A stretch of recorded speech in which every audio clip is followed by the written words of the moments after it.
Ya, selalu saya kemukakan dan akan menjadi tagline kepemimpinan saya ke depan. Scientific culture excellence itu memiliki ciri satu, critical thinking harus ada, nggak boleh terlalu nurut saya, pokoknya apa yang disebut siap, nggak boleh, itu bukan. Halo Sobat Iden, dengan saya Anissa Lutfia Basri dalam iDialog, Identitas Berdialog edisi pemilihan Rektor Unhas tahun 2022-2026. Nah, kali ini Identitas berkesempatan untuk mewawancarai salah satu bakal calon Rektor Unhas, Bapak Profesor Dr. Insinyur Jamaluddin Jumpa MSc, atau yang akrab kita sapa dengan Prof. JJ. Nah, bagaimana kabarnya Prof hari ini? Alhamdulillah, ya, sehat walafiat dan bahagia selalu. Alhamdulillah kalau begitu Prof ya.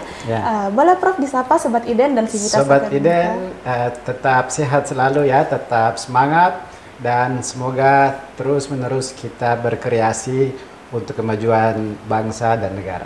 Masya Allah, ya. Jadi Prof, sebelumnya kami sudah mengadakan survei, sudah membuka ruang juga untuk Sobat Iden dan Sivitas Akademika yang ingin memberikan pertanyaan untuk bakal calon Rektor Unhas. Nah, ternyata Prof, banyak yang ingin tahu alasan Prof mendaftarkan diri sebagai calon Rektor Unhas, Prof. Nah, boleh mungkin Prof dijelaskan alasannya? Tidak perlu saya tulis ya, tapi ini secara spontanitas saja ya.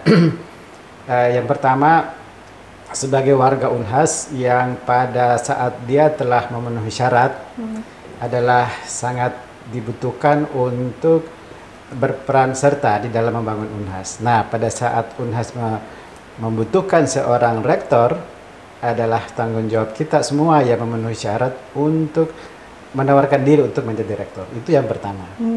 Yang kedua, saya merasa bahwa saya telah banyak mempersiapkan diri dalam tanda kutip ya, bahwa telah saya lalui proses belajar mengajar di kampus dan telah melalui suatu proses yang cukup panjang menggali pengetahuan dan pengalaman di luar, dan saya merasa bahwa saya ingin ikut memajukan Unhas dengan begitu banyak pengalaman yang saya miliki. Tentu yang terakhir alasannya juga lebih personal ya. Saya ingin mengabdikan diri saya yang pada posisi yang sangat maksimum untuk bisa membawa Unhas ke arah menggapai cita-citanya yang selalu lebih tinggi dari yang masa-masa lalu. Dan tentu saya suka tantangan. Jadi saya harus maju menawarkan diri bagi warga Unhas tercinta untuk sama-sama. Saya pikir seorang rektor kan bukan seperti presiden atau gubernur ya. Kita itu kolektif kolegial, kita bersama ya. Jadi seorang pimpinan itu terutama di universitas itu tidak harus segalanya ditentukan oleh rektor, tapi suara-suara termasuk dari Sobat Iden. Ayo kita lihat apa yang harus diperbaiki di Unhas. Itulah tugasnya pimpinan untuk bagaimana mewujudkan keinginan bersama itu. Yang penting untuk keunggulan Unhas. Intinya kolaborasi ya, Prof. Kolaborasi, termasuk Sobat Iden, termasuk teman-teman identitas. Ayo berpartisipasilah untuk kemajuan Unhas. Baik Prof, lalu sebagai calon rektor, apa rencana strategisnya Prof untuk membangun Unhas ke depannya, Prof? Terlalu panjang untuk dijelaskan, tapi tidak apa-apa, secara sepintas saja ya. Bahwa Unhas tentu telah memiliki program yang disusun bersama. Jadi sebenarnya seorang rektor kewajibannya itu adalah menjalankan visi misi yang telah ditetapkan oleh universitas, ya. Sehingga seorang rektor harus bisa meyakinkan bahwa target-target yang ada di dalam dokumen itu bisa dicapai. Tentu itu ya secara normatif ya. Yang kedua, ada beberapa hal yang selalu menjadi tugas universitas untuk memastikan bahwa terlepas dari standar-standar capaian yang ada, baik itu IKU yang ditetapkan oleh Kemenristek maupun World Class University yang ingin kita capai dengan begitu banyak jenis indikator, ada juga hal yang saya kira selalu menjadi standar yang harus dipastikan bahwa Universitas Hasanuddin harus hadir memberi kebermanfaatan bagi masyarakat dan menyiapkan sumber daya manusia yang unggul yang bisa mencapai yang diinginkan, terutama dalam kaitannya dengan mempersiapkan luaran ini untuk bersaing di dunia nyata, di dunia kerja ya. Sehingga Unhas harus bertransformasi, berubah untuk melihat dan menyongsong masa depan. Apa kebutuhan misalnya pekerjaan di abad 21 yang terus-menerus berubah, sehingga kita harus memastikan bahwa pimpinan harus memastikan bahwa proses pendidikan di Unhas itu relevan dengan kebutuhan dunia kerja khususnya, kebutuhan industri tentu, kebutuhan user, stakeholders, dan juga kemampuan untuk memberi pengaruh terhadap perkembangan zaman ya. Jadi tidak boleh hanya sekedar mengikuti yang penting sarjana saja, enggak ya. Nah, tentu di dalam menggunakan kewenangan sebagai rektor, tentu ada kebijakan-kebijakan yang sifatnya visioner dari seorang pimpinan ya. Sehingga bagi saya salah satu yang saya ingin pastikan bahwa Unhas ke depan harus secara kolektif, mulai dari dosennya, dosen di sini termasuk pimpinannya, tendik, mahasiswa, itu secara kolektif harus memiliki dan membangun bersama-sama budaya yang kita sebut scientific culture of excellence, budaya ilmiah bermutu ya. Jadi kita harus bisa membuktikan kepada seluruh dunia bahwa Unhas hadir di antara seluruh universitas besar itu yang memastikan bahwa kita juga diperhitungkan karena budaya ilmiah yang bermutu dengan begitu banyak indikator-indikator yang tentu kita semua ketahui, mulai dari bagaimana misalnya mutu luaran ya, kemampuan luaran di dalam berinteraksi dan berkompetisi dengan luaran-luaran lainnya, kemudian hasil-hasil inovasi, hasil-hasil riset yang bukan hanya jumlah tapi terutama kualitasnya. Kalau perlu suatu saat saya selalu memimpikan sebenarnya di dalam menyiapkan SDM unggul ini, tentu kita yang paling tidak menyiapkan dunia kerja. Tapi sebenarnya yang juga tidak kalah pentingnya menyiapkan pimpinan bangsa, menyiapkan para leaders, the future leaders ya. Dan sebagai ilmuwan tentu cita-cita kita yang belum pernah ada di Indonesia, menyiapkan calon-calon atau minimal bakal calon atau yang akan memproduksi kelak atau yang menghasilkan kelak peraih hadiah Nobel. Nah, itu saya kira mimpi saya yang sangat-sangat masih terekam di dalam jiwa sanubari saya. Setelah 2-3 kali berdialog dengan Nobel laureate ya terakhir di pasca ini, saya merasa bahwa Unhas harus punya mimpi itu. Dan tentu di dalam mencapai semua tadi ini kita harus mengorganize seluruh resources yang ada ya. Baik itu kelembagaan, potensi aset, potensi sumber daya, semua itu kita atur secara bersama-sama untuk lebih efektif, lebih efisien di dalam mencapai begitu banyak indikator yang tentu ada yang prioritas, ada juga yang kemudian sebagai indikator pendukung. Yang penting adalah semangat kebersamaan membawa Unhas menuju kepada kondisi dan kualitas yang jauh lebih baik. Oh iya. Lalu Prof, tentang pengembangan sumber daya manusia, apakah kalau misalnya rektor Bapak sudah dinobatkan sebagai rektor Unhas, amin ya Pak ya? Amin. Ya. Itu apa langkah konkretnya Prof untuk mengembangkan sumber daya itu? Memang dalam pembicaraan seperti ini sering abstrak ya, karena yang kita bicarakan adalah payung-payungnya dan filosofisnya. Saya kasih contoh saja. Pekerjaan 5, 10, 20 tahun ke depan itu kompetisi semakin ketat. Dan sumber daya manusia unggul yang dihasilkan Unhas itu harus jelas kriterianya apa. Salah satu kriteria yang dibutuhkan misalnya itu adalah kemampuan berbahasa asing. Sehingga secara realnya, kalau mau realnya, saya berharap bahwa alumni Unhas ke depan itu memiliki kemampuan bahasa Inggris yang tidak lagi di bawah rata-rata. Kita malu sebenarnya, yang itu yang saya sebut bukan budaya ilmiah unggul. Karena kemampuan berbahasa asing kita jauh lebih rendah dibandingkan dengan universitas lain.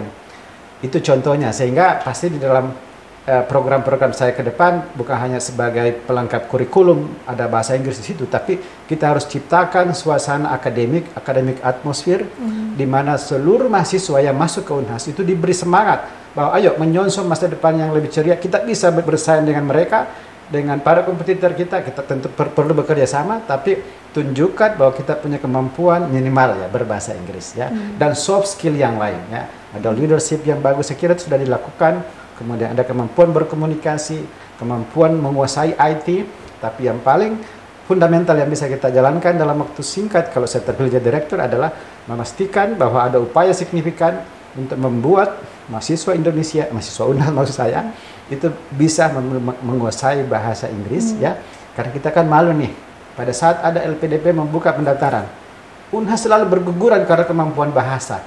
Nah itu kan tidak enak nih perasaan ini, kok tidak ada upaya untuk itu. Walaupun secara kurikulum kita IP-nya bisa 4. tapi belum tentu bisa bersaing. Nah, hal-hal seperti itu nanti yang akan kita carikan solusi strategi sehingga kerjasama semua pihak itu memungkinkan untuk mahasiswa tidak merasa dipaksa, ya. Mahasiswa tidak merasa ditindas untuk mencapai standar. Ini menjadi opsional, tapi menjadi opsional yang menyenangkan.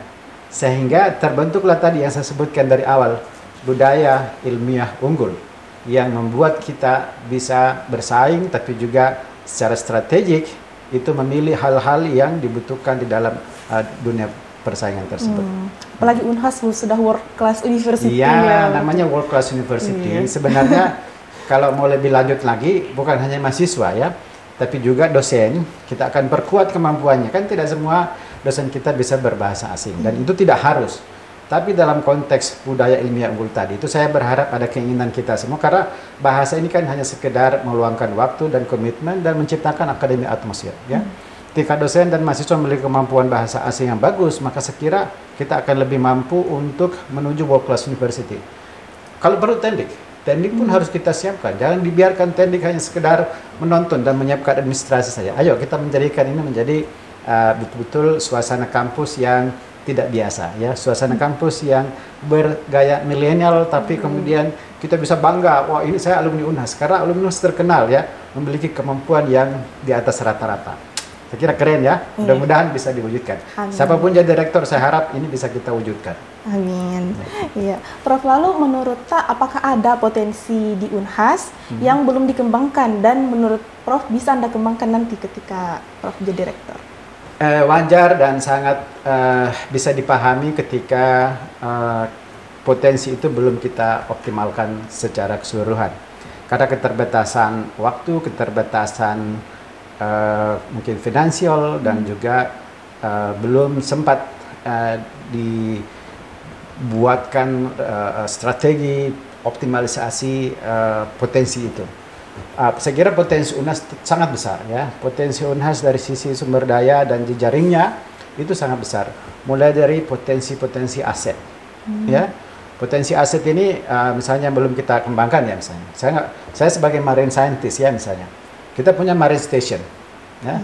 Marine station Unhas itu adalah salah satu marine station yang satu-satunya malah ya, yang bisa membuat ataukah hatching giant clam sejak 25 tahun yang lalu yang disebut dengan kima raksasa. Itu contoh kecil saja ya, yang sebenarnya bisa kita jual secara optimal untuk membantu pemerintah membuat misalnya restocking di seluruh Indonesia, karena giant clam ini sudah mulai mengalami kepunahan.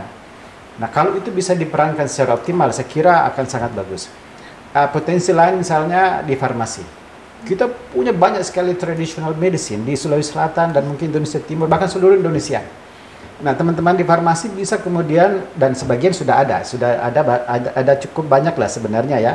Sisa bagaimana kita mengoptimalkan produk-produk misalnya yang berupa traditional medicine ini untuk menjadi produk yang berstandar, terhilirisasi dan terkomersialisasi, sehingga itu kemudian bisa juga menghasilkan sumber-sumber pendanaan bagi Unhas untuk mengurangi beban kepada mahasiswa.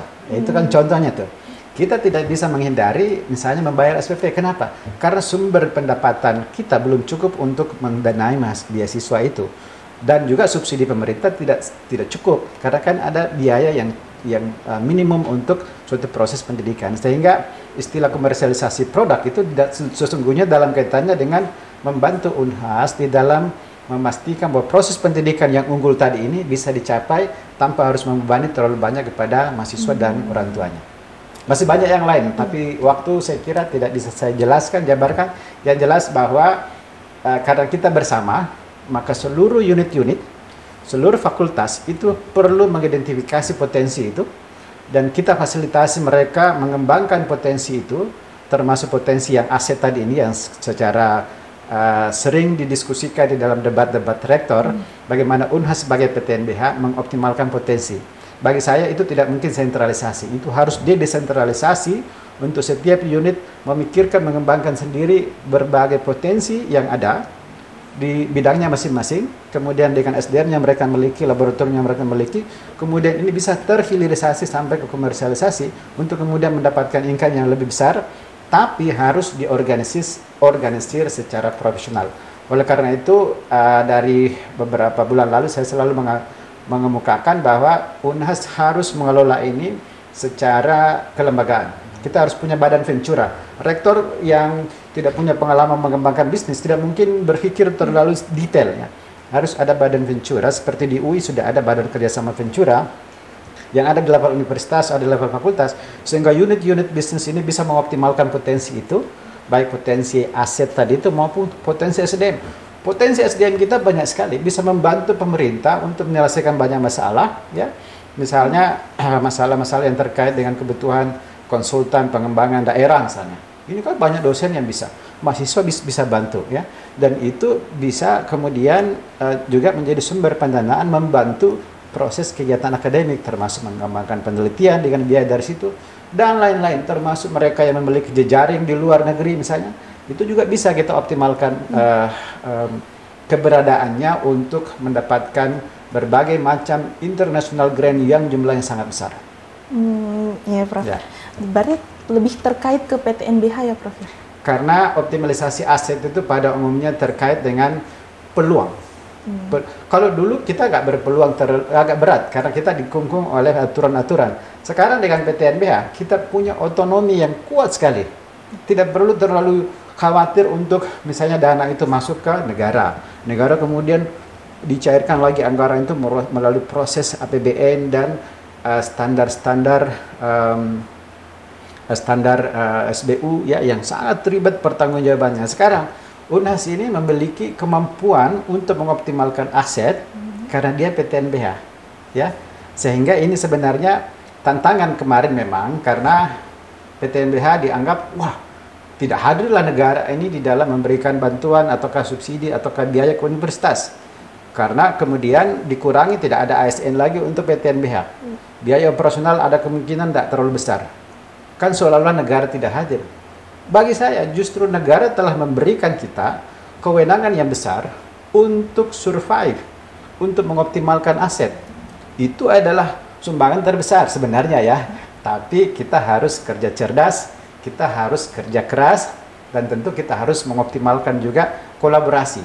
Ya, kita mengoptimalkan seluruh ini dengan kolaborasi sangat indah, sangat baik, dan saya kira kita bisa bekerja keras, bekerja cerdas, tapi juga jangan lupa bahagia. Kita bisa tetap menjadi keluarga besar yang bahagia, rukun, sejahtera. Tidak perlu terlalu banyak gosip-gosip, terlalu banyak kritik-kritik, terlalu banyak demo-demo. Ayo kita bekerja keras semua di lini masing-masing, sehingga universitas ini tumbuh, berkembang, dan semua mendapatkan tempat untuk improvisasi, berkontribusi. Nah, saya seringkali bertanya kepada teman-teman, kenapa kita tidak mengoptimalkan kemampuan kita berkontribusi ke universitas? Kadang-kadang jawabannya, kan kita tidak dibutuhkan universitas, kan kita tidak diberikan peluang oleh universitas, kan kita tidak difasilitasi. Nah, sekarang waktunya karena kita PTNBH, ayo, mari kerja bersama dan fleksibilitas itu ada. Ya. Tapi menyangkut tentang status PTNBH, Prof, di sini ternyata menjadi keresahan untuk beberapa mahasiswa terkait uang kuliah tunggal, Prof, terkait kenaikannya ke depannya. Bagaimana tanggapan Prof? Saya kira wajar mahasiswa resah karena keresahan itu disebabkan oleh ketidaktahuan. Ya, nah saya mau kita membuka hati, membuka pikiran, dan coba jangan terlalu cepat memvonis. Budaya ilmiah unggul yang selalu saya kemukakan dan akan menjadi tagline kepemimpinan saya ke depan, scientific culture of excellence, itu memiliki ciri. Satu, critical thinking harus ada. Nggak boleh terlalu nurut saya, pokoknya apa yang disebut, siap. Nggak boleh, itu bukan. Tetap kritis. Tapi yang kedua, harus berbasis data, harus berbasis fakta, harus berbasis knowledge. Ya.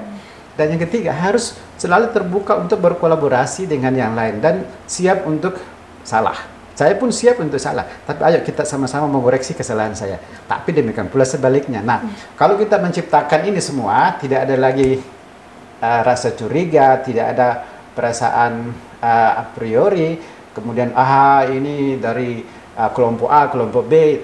Saya kira akan terbuka peluang untuk mencoba kita mendalami, menyelami, dan juga memahami apa itu PTNBH. PTNBH adalah kesempatan. Memang banyak tantangan, tapi kan hidup adalah tantangan memang ya. Hidup adalah resiko menentukan pilihan, dan di sini tantangannya besar tapi juga peluangnya besar. Nah, peluang yang saya masukkan begini. Mahasiswa tidak perlu resah dengan UKT kalau kita memahami betul bahwa UKT itu kan sebenarnya BKT. UKT itu ada uang kuliah tunggal yang kita bayar kan, SPP ya. Itu sebenarnya rumusnya adalah biaya kuliah tunggal yang menjadi persyaratan untuk kita sarjana dalam suatu program studi dengan kurikulumnya, itu dikurangi dengan subsidi dan pendapatan. Nah, memang berbahaya kalau BKT ini, kalau tidak ada BKT-nya kan jelas nih. Sarjana apa? Pertanian. Pertanian. Di pertanian misalnya, mahasiswa pertanian itu membutuhkan, saya kadang-kadang saja ya, mohon maaf pendekan kalau tahu ini ya, saya kadang-kadang saja 20 juta misalnya, atau 10 juta lah, jangan terlalu besar ya. Nggak apa-apa 20 juta lah, 20 juta per tahun. Kan itu kan harus masuk di lab, harus belajar, kan ada biaya itu, biaya listrik, biaya macam-macam kan. Nah, kalau 20 juta per tahun atau per semester, atau 10 juta per semester ya, kemudian yang dibayar SPP berapa? Kalau saya 3 juta. 3 juta. Berarti ada 7 juta kan sebenarnya ya, yang disubsidi oleh pemerintah. Itulah rumusnya. BKT, biaya kuliah tunggal itu sama dengan, UKT itu sama dengan BKT dikurangi dengan subsidi. Nah, pertanyaannya adalah berapa subsidi pemerintah atau berapa pendapatan UNHAS untuk menutupi biaya kuliah tunggal itu. Nah, kalau yang ada dari pemerintah yang selalu menurun, misalnya dulu sampai 200 miliar, turun 100 miliar, sekarang nggak tahu berapa mungkin. Itu artinya apa? Kita akan bermasalah kalau UKT-nya tetap, sementara subsidinya tidak banyak. Artinya apa? Kita harus mengurangi BKT, sehingga yang dikorbankan adalah laboratorium dan kualitas pendidikan. Oleh karena itu, ayo kita kerja sama-sama, memastikan bahwa universitas ini tumbuh, universitas ini berkembang, universitas ini bisa berjalan, bekerja, para pimpinan, para dosen, tenaga akademik, teknik, dan juga mahasiswa bekerja sama, sehingga universitas ini melahirkan banyak inovasi-inovasi pertanian. Bikin itu pabrik coklat, sehingga kita merajai penguasa pasar coklat di Asia Tenggara lah misalnya. Sehingga bisa mendapatkan income, sehingga tadi subsidi ini kalau perlu, mahasiswa tidak perlu bayar SPP. Kenapa? Karena BKT-nya ini sudah ditutupi oleh pendapatan itu. Nah, saya kira ini logikanya di situ, sehingga UNHAS harus siap dengan PTNBH, dan mahasiswa pun kita ajak untuk berani melangkah untuk naik kelas. Karena pilihannya kan tidak enak nih. Kalau UNHAS tidak PTNBH, artinya UNHAS pasrah untuk dia kelas BLU. Apa tega kita disebut kelas BLU? Itu artinya ya kelasnya mulai dari Satker ya, kelas BLU, kemudian kelas PTNBH. Saya tidak ikhlas kalau kita harus turun kelas hanya gara-gara kita tidak mau menerima tantangan. Nah, memang diperlukan pimpinan yang tegas, pimpinan yang yakin, percaya diri bahwa kita bisa survive untuk mendapatkan sumber-sumber pendanaan, sehingga tidak harus membebani mahasiswa di dalam pembayaran SPP yang terlalu besar karena tidak adanya, kurangnya tadi subsidi pemerintah dan tidak adanya pendapatan-pendapatan. Nah, UNHAS punya aset yang besar. Ayo kita optimalkan bersama-sama. Kalau perlu mahasiswa ikut bagian dari pembelajaran, membuat usaha pertanian misalnya. Ayo kita bikin misalnya, ini saya ingat kadang-kadang aja misalnya ya, ada di beberapa tempat di Jawa itu dia menanam pohon-pohon agrowisata. Ya, situ ada pohon jeruk, ada pohon melon yang cantik-cantik. Orang bisa masuk memetik buah jeruk, dan itu bagian dari sense yang orang bisa bayar sebagai rekreasi. Dan itu nilainya daripada kita kalau jual di tempat lain, nilai jeruk misalnya hanya sekedar mungkin Rp1.000 atau Rp2.000. Nah, ini orang datang, itu bisa saja dia kemudian membayarnya Rp5.000. Karena apa? Ada servis yang dia itu nilai tambah. Dan nilai tambah lain masih banyak. Mahasiswa bisa ikut di situ dalam proses itu, dan itu artinya akan timbul kewirausahaan sekaligus proses pembelajaran bagi mahasiswa untuk nanti tidak tergantung selalunya mau jadi PNS saja. Kita bisa menciptakan entrepreneurs baru, muda, karena diberikan pengalaman sekaligus menyelesaikan. Jadi 1-2 kali tembak ini bisa menyelesaikan banyak hal. Itu di pikiran saya, dan saya kira hampir semua kita memahami itu secara konseptual. Sisa dibutuhkan keberanian untuk mengorganisir kemampuan Unhas, terutama kemampuan SDM-nya untuk mewujudkan itu semua. Iya, Prof. Masih mengenai PTNBH nih, Prof. Kami juga mendapat beberapa informasi Ya. kalau beberapa staf seperti tenaga pendidikan, satuan pengamanan itu menaruh harapan, Prof, untuk peningkatan kesejahteraan seperti intensif kinerja dan sebagainya. Menurut Prof, langkah apa yang akan Prof lakukan? No gain without pain, ya. Kita naik kelas itu pasti harus berubah sikap, berubah perilaku, berubah strategi, dan berubah mindset. Unhas PTNBH tidak boleh sama apa yang kita lakukan pada saat kita BLU, apalagi Satker, ya. Oleh karena itu teman-teman Tendik, ya, dan saya kira semua dosen juga seperti itu. Kita mau tidak mau, harapan besar saya adalah kita menyadari bahwa dengan tantangan yang besar ini kita siap untuk kerja lebih efektif, ya. Tidak perlu terlalu banyak pegawai misalnya untuk melakukan hal yang sedikit-sedikit. Jadi efisiensi pekerjaan, saya kasih contoh waktu saya di Australia, ya. Satu office untuk Aus 8 office itu hanya satu manajernya ditambah dengan satu staff dan satu sopir merangkap fotokopi dan kebersihan. Hanya 3 orang bekerja dalam suatu kantor itu, tapi kerjanya sangat efisien, sangat efektif. Sehingga dia tidak perlu merasa risau gelisah karena kenapa? Dia mendapatkan salary yang cukup, tapi dia harus bekerja profesional. Nah, ke depan juga paradigma Tendik kita harus mengangkatnya menjadi Tendik profesional, bukan hanya bekerja dengan baik, dengan skillful yang tinggi, kemudian dengan devoted itu dengan kesetiaan, terima kasih yang sangat besar, kerja sampai malam, tapi juga reward yang cukup, ya, reward yang memang memenuhi standar pembayaran profesional. Saya itu terus terang aja salah satu tantangan terbesar saya itu gengsinya dan rasa empatinya tinggi, ya, bahwa ketika kita masuk di bank, orang cerita-cerita penghasilan. Wah, di sana penghasilannya 12 juta. Kita juga sama-sama pegawai, kita masuk sama-sama jamnya, bahkan beban kita lebih tinggi. Loh, kok kita gajinya lebih sedikit? Nah, itu yang harus kita rubah. Karena kenapa? Kita tidak boleh lagi sembarang menerima Tendik dengan jumlah dan aduh yang penting ada permintaan. Kita harus menyusun strategi penerimaan dan juga pelaksanaan pekerjaan itu sehingga memastikan bahwa profesionalisme dibangun, dijaga, sehingga Tendik ke depan itu tetap akan semakin sejahtera karena mereka dipersiapkan untuk itu. Tentu kembali lagi kepada sumber-sumber pendanaan sehingga seorang rektor ke depan tidak ada kata lain selain bagaimana memahami apa tantangannya, kemudian memahami apa solusinya dan mengeksekusi berbagai strategi itu untuk bisa menyelesaikan masalah itu. Saya tidak anggap masalah, ini tantangan, ya. Dan saya yakin persis dan saya sangat percaya diri dengan jejaring yang saya miliki, dengan pengalaman yang begitu panjang, peluang itu untuk kita menyelesaikan tantangan dasar ini kita bisa lewati dengan baik. Bahkan saya ingin 1-2 tingkat naik kelas dibandingkan dengan harapan kita yang biasa, ya. Amin. Itu harapan dan saya kira itu penting untuk dipahami bahwa cita-cita saya sangat tinggi, bahkan kadang-kadang saya tidak mau bilang sebenarnya. Mudah-mudahan tidak disebut janji, tapi ini adalah suatu keinginan besar untuk melihat Unhas yang lebih agresif lagi di dalam mewujudkan cita-cita besar ini secara bersama-sama. Tidak boleh hanya keinginan rektor, tapi ini secara bersama-sama. Baik, Prof. Dan kita bisa. Insya Allah. Ya, insya Allah. Iya. Jadi, Prof, ada juga banyak beberapa mahasiswa dan Sobat Iden yang ingin tahu capaian apa saja sih yang Prof telah lakukan, telah sumbangkan ke Unhas selama menjadi direktur pasca sarjana. Oh, ini pertanyaan yang sulit ini, ya. Saya praktis tidak pernah menghitung-hitung apa yang saya telah lakukan buat Unhas, ya.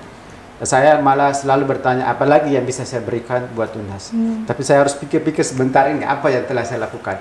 Sebenarnya yang pertama, Unhas harus punya branding sebenarnya, dan saya telah masuk ke situ untuk memastikan bahwa Unhas ini tidak dianggap, minimal pada beberapa lembaga itu dianggap sebagai hanya universitas biasa. Ya, saya kasih contoh saja, ya, untuk mohon maaf ini bukan untuk riak untuk disebut hebat, ya. Tapi misalnya untuk publikasi, pada saat BRIN mempresentasikan 10 best first author of Indonesia dengan kualitas dan kuantitas yang dikombin, maka saya masuk nomor 2 se-Indonesia. Dan saya kira itu bukan untuk saya, tapi itu mengangkat Unhas. Kita mau Unhas ini, orang tidak masuk Unhas karena merasa terpaksa, Unhas saja deh karena Unhas dekat. Tapi dia akan masuk ke Unhas karena dia menganggap memang Unhas ini bukan universitas biasa. Dia harus diperhitungkan di Indonesia, ya, unggul di Indonesia, tapi juga dia diakui di dunia. Itu penting untuk kita pahami bahwa sehingga nanti alumni kita, jangan lupa ya, memang saya kadang-kadang dikritik. Ini Prof. JJ ini kok selalu bicara tentang WCO. Ngapain sih? Jangan lupa bahwa 5-10 tahun ke depan, era persaingan global ini, itu juga akan menentukan di mana kita lulus. Lulusan apa kita? Kalau misalnya itu lulusan UNAS dan dia direkognisi secara internasional, maka itu minimal akan memberi bobot yang bagus untuk kemudian satu poin kita temukan, kita berikan kepada alumni kita. Tapi tentu skill juga harus dikembangkan, ya. Sehingga sekali lagi barangkali bisa dilihat di CV saya kalau mau lihat lebih detail, tapi saya selalu berusaha melakukan yang terbaik dan saya kira kita juga hampir semua warga UNHAS telah melakukan yang terbaik dan saya berharap bahwa prestasi-prestasi itu berakumulasi membuat kita kemudian lebih efektif, lebih efisien untuk memberi kontribusi baik untuk lokal maupun untuk diakui dunia. Dan yang terakhir untuk kontribusi saya kira adalah memastikan bahwa lembaga apapun yang saya pimpin, ya, di Unhas, mulai dulu dari Puslitbang, ya, Pusat Penelitian Pengembangan, sampai dekan di fakultas, sampai dekan di pasca, saya harus memelihara harmoni antara dosen, antara struktur di bawahnya, dan juga harmoni dengan mahasiswa, karena kita butuhkan kekompakan ini untuk bisa menghasilkan karya-karya nyata yang membanggakan, yang bisa berkontribusi juga kepada masyarakat, pemerintah, dan bangsa. Seorang pemimpin harus bisa memiliki kemampuan manajer juga dan sekaligus leadership yang kuat untuk memelihara ini. Iya, Prof. Tapi Prof, nyatanya sekarang angka serapan untuk lulusan perguruan tinggi di Indonesia itu masih rendah, Prof. Ya, bagaimana langkah yang akan Prof tempuh untuk hal tersebut? Saya kira ini masalah dunia, ya. Iya. Saya membaca outlook, ya, untuk Asian alumni. Dan saya kira itu harus kita pahami betul. Pimpinan UNHAS harus pahami betul bahwa bagaimanapun juga adalah tanggung jawab universitas untuk memastikan bahwa lulusannya ini, luarannya ini, itu bisa bekerja cepat. Karena kenapa? Orang untuk masuk kuliah, untuk kuliah itu kan salah satu tujuannya supaya mereka bisa bekerja, kan? Iya, Pak. Sehingga kita tidak boleh naif dalam tanda kutip, itu bukan urusanku. UNHAS harus bisa belajar dan memahami betul bagaimana memformat kurikulum program, termasuk program Merdeka Belajar, Kampus Merdeka, bagaimana memperkuat hubungan dengan industri, bagaimana memperkuat jejaring, sehingga alumni-alumni kita ini, lulusan-lulusan kita ini bukan hanya kita perbanyak ya, supaya banyak SPP masuk dan sebagainya, tapi memastikan bahwa mereka memang dibutuhkan oleh dunia luar. Dan tentu salah satu upaya kita, mereka tidak boleh membebani workplaces, membebani lapangan kerja, tapi kita harus membuat mereka termotivasi untuk berani menciptakan lapangan kerja. Ya, Indonesia ini negara yang sangat kaya, tapi pengusahanya dan populasinya banyak, tapi pengusahanya terlalu sedikit.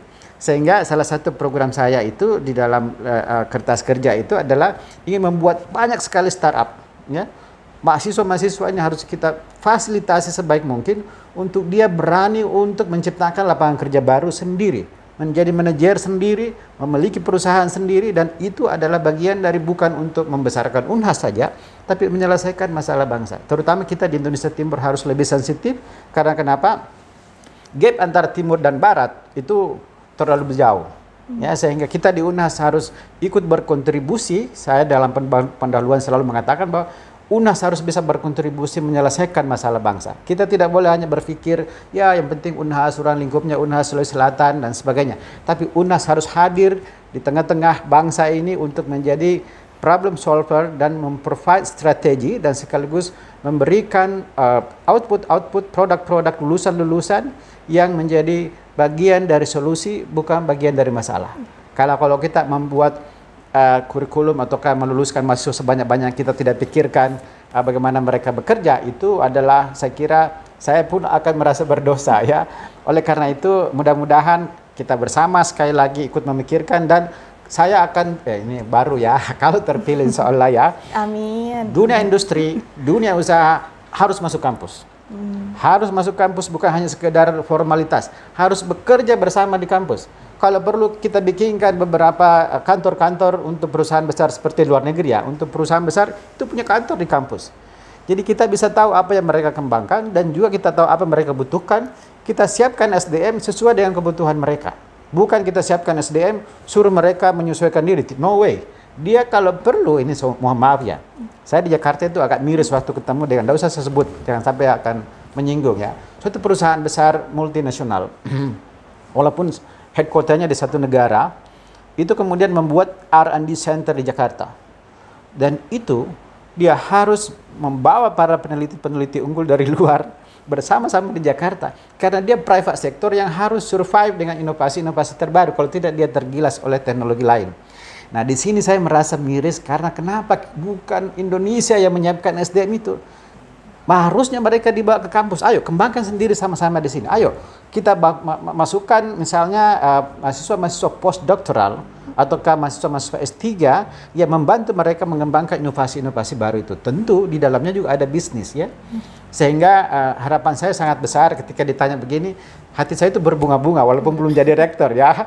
Karena kenapa? Mimpi saya sangat indah, mimpi saya sangat banyak, dan kalaupun bukan saya jadi rektor, saya pun berharap bahwa siapapun jadi rektor, ayo kita bangun UNAS ini menjadi UNAS baru karena zamannya baru. Bukan pimpinan sebelumnya telah melakukan sangat bagus di eranya masing-masing. Pondasinya, bangunan-bangunannya, tiang-tiangnya sudah dibangun untuk kita beradaptasi dengan kondisi yang baru ini. Saya kira pimpinan sebelumnya akan marah dan kecewa kalau kita melanjutkan saja apa yang mereka lakukan. Karena kenapa? Zamannya berubah. Sehingga kita pimpinan berikutnya harus menyesuaikan dengan zamannya sendiri. Dan zaman sekarang kita harus pahami betul bahwa kompetisi ini memerlukan skillful dan juga strong alumni yang bisa beradaptasi terhadap permintaan dunia kerja yang semakin berkembang, dan banyak orang yang tidak bisa memprediksi, termasuk saya kadang-kadang ya, di era yang sangat-sangat cepat perubahannya ini ya. Ini kita harus bisa mengantisipasi jauh ke depan. Oleh karena itu pendidikan harus diformat untuk bukan hanya untuk 1, 2 atau 10 tahun ke depan, tapi kita menyiapkan orang-orang yang bisa beradaptasi dengan era yang akan berubah begitu cepat di masa mendatang. Baik, Prof. Lalu dari lingkup dosen ini, Prof, ada beberapa keluhan bahwa dalam penelitian dan pengabdian, saya kira itu merupakan tujuan suatu universitas untuk melakukan penelitian dan pengabdian secara maksimal. Namun ada beberapa dosen yang terhambat masalah administrasi, Prof. Administrasi terlalu kompleks dan terlalu banyak sehingga kesannya menghambat penelitian dan pengabdian tadi. Bagaimana tanggapan Prof? Bukan hanya dosen, saya juga. Karena saya juga dosen ya. Dan terus terang aja, saya memimpin yang disebut dengan Akademi Ilmuwan Muda Indonesia. Mungkin banyak orang UNAS tidak tahu, dan saya tidak pernah mau terlalu mempromosikan diri saya ya. Itu bagian dari usaha saya untuk mengatakan kepada orang di Indonesia bahwa UNAS juga bisa memimpin suatu akademi yang merupakan kumpulan ilmuwan-ilmuwan muda terbaik di Indonesia. Harusnya bangga dong sekali-sekali ya. Saya cuma ingin memberikan kepercayaan, rasa percaya diri yang tinggi, yang bagus, yang kuat kepada UNHAS untuk tidak pernah merasa rendah diri yang berlebihan ya. Kita harus memastikan bahwa kita bisa. Nah, kembali ke itu, pada saat itu saya bertemu dengan Menteri Keuangan. Ini saya menyampaikan kepada beliau, Ibu ya, dan itu 30 menit loh saya bicara sama Menteri Keuangan. Tapi entry-nya bukan sebagai peneliti, tapi saya sebagai penyusun buku namanya Sains 45 ya, Agenda Ilmu Pengetahuan Indonesia menuju 100 tahun kemerdekaan. Ibu Menteri tertarik, saya diundang ke Menteri Keuangan, saya sampaikan 20 menit, tapi saya sisip 10 menit khusus masalah administrasi keuangan. Dan itu kesempatan berharga untuk seorang dosen curhat kepada Menteri. Nah, ini pertanyaannya, itu hubungannya ya, bukan untuk yang lain. Hubungannya adalah bahwa saya sampaikan, seharusnya seperti di luar negeri ya, administrasi itu tidak diatur, tidak diurus terlalu ribet oleh para peneliti, karena waktu kita itu kan harusnya berkualitas untuk memahami apa yang harus kita teliti secara saintifik. Kita butuh waktu yang cukup lama untuk memastikan bahwa data-data yang kita pelajari ini kita dalami, kita analisa, untuk kita terus-menerus menginterpretasi. Artinya proses ilmiah ini sangat penting bagi seorang dosen untuk waktunya diarahkan ke situ. Bukan menghabiskan waktu, mana ini kwitansi ini? Aduh, salah ini kwitansinya. Saya kesini kan biayanya sekian. Akhirnya apa? Habis energi kita mengurusi administrasi, itu pun sering salah. Sehingga banyak dosen yang pada saat itu kemudian mengeluh bahwa ini hambatan terbesar untuk Indonesia bisa maju. Karena tak satu pun negara maju, tolong dicatat, tak satu pun negara maju tanpa R&D yang kuat, tanpa inovasi yang kuat. Tidak ada inovasi yang bisa berkembang tanpa riset yang kuat. Oleh karena itu, masalah administrasi ini bisa menghambat kemajuan bangsa. Ini tidak main-main ini. Saya berharap sekali bahwa masalah administrasi keuangan yang dikeluhkan oleh semua peneliti termasuk saya itu bisa kita atasi dengan membuat sistem administrasi yang smart, by system, ya, dan juga profesional, tapi tidak mengambil waktunya peneliti. Banyak caranya, termasuk kita menyiapkan anggaran khusus untuk administrator ulung mengurusi administrasi itu. Apa susahnya misalnya? Saya punya dana penelitian katakanlah 900 juta. Tapi universitas mengatakan bahwa 900 juta itu terlalu penting buat kalian tim peneliti mencurahkan segala waktu dan pikiran untuk meneliti dengan baik. Saya tambahkan 100 juta hanya untuk mengurusi administrasi. Ini contoh aja ya. Sehingga angkatlah 2 orang administrator yang baik. Anda tidak perlu lagi mikir administrasi, ada yang mengaturnya, ada yang mengurusnya. Jadi 2 pendekatan. Satu, mensimplifikasi aturan, terutama yang terkait dengan dana internal yang pendapatan Unhas. Kalau dana dari kementerian tentu kita mengikuti aturan-aturan Kementerian Keuangan, ya harus standarnya dan sebagainya. Tapi kalau dana internal, jadi pendekatannya tetap 2. Untuk aturan Unhas kita simplifikasi aturannya dengan SK Rektor, dan tentu kita akan buat secara profesional. Tapi untuk anggaran APBN misalnya, itu kemudian kita buatkan tim administrator yang kemudian dibiayai oleh Unhas. Tidak perlu peneliti itu lagi yang mengambilkan biaya dari biaya penelitiannya. Jadi ini bisa diatur dan saya siapkan formula untuk itu. Sehingga mudah-mudahan ada legasi yang bisa dihasilkan. Peneliti tidak boleh lagi galau untuk masalah administrasi keuangan. Dan saya bisa buktikan sebenarnya karena hampir tiap tahun saya ada grant internasional. Dan kalau boleh bukan sombong, tapi saya ingin mengatakan bahwa seluruh grant internasional yang saya miliki tiap tahun itu, dan jumlahnya lumayan besar, itu tak satu pun, hampir tidak ada waktu saya untuk mengurusi administrasi itu. Sehingga bagi saya sebenarnya itu bukan masalah kalau itu grant dari luar. Persoalannya kan teman-teman ini kan masih banyak menggunakan grant-grant dari dalam yang memang lebih ribet pertanggungjawabannya. Insya Allah bisa kita selesaikan. Oh iya baik, Prof. Terus ini Prof, ada satu pertanyaan menarik dari... Banyak sekali pertanyaannya nih. Mungkin terakhir Prof ini ya. Apa-apa sih. Mau sampai malam juga boleh ya. Baik Prof, ini ada satu pertanyaan menarik.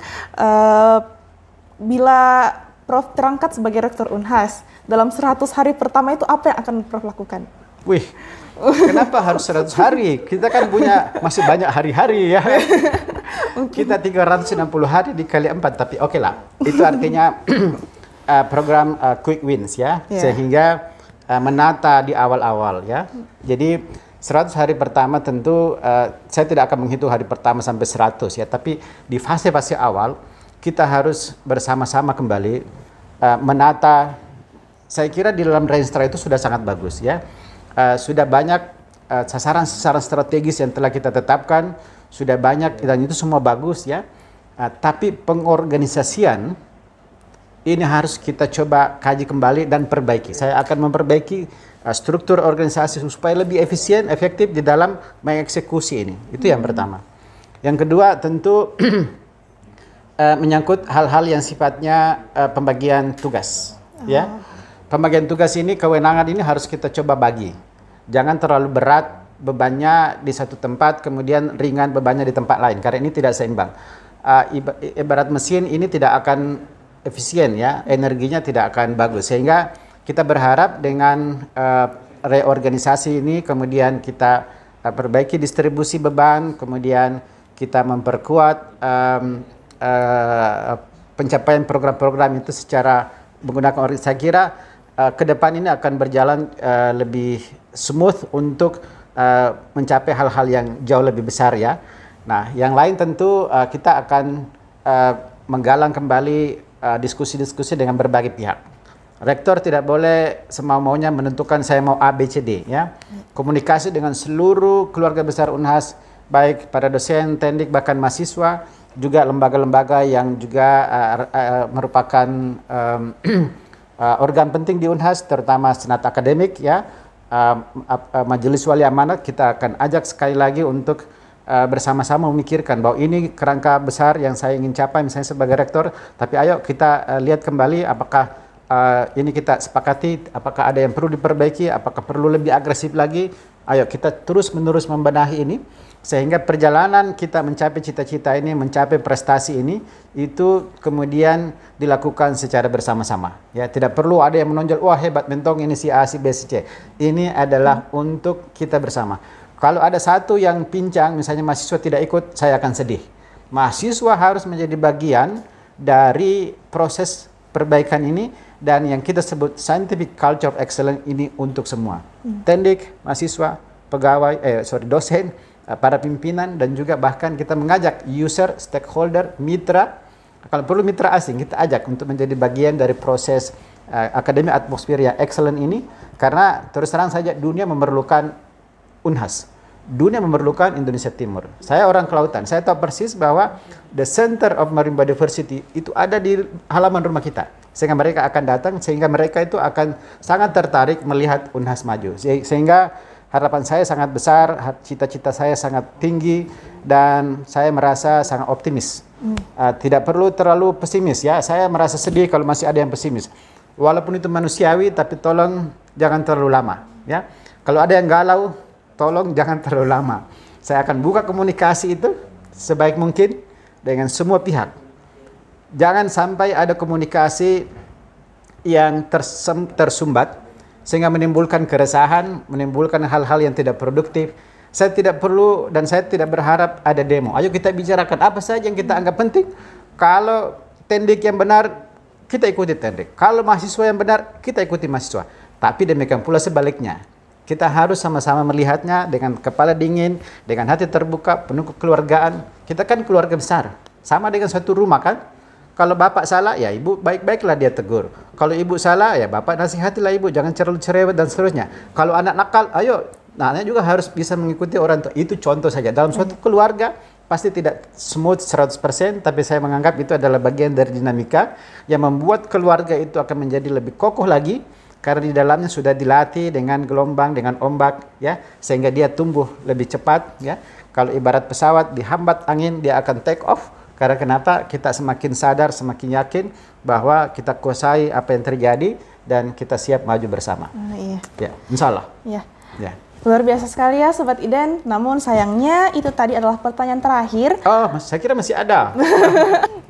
Dan untuk Sobat Iden yang masih menonton sampai saat ini, stay tune di channel YouTube Identitas Unhas untuk menyaksikan wawancara khusus dengan bakal calon rektor Unhas lainnya. Sampai jumpa. Dadah. Assalamualaikum.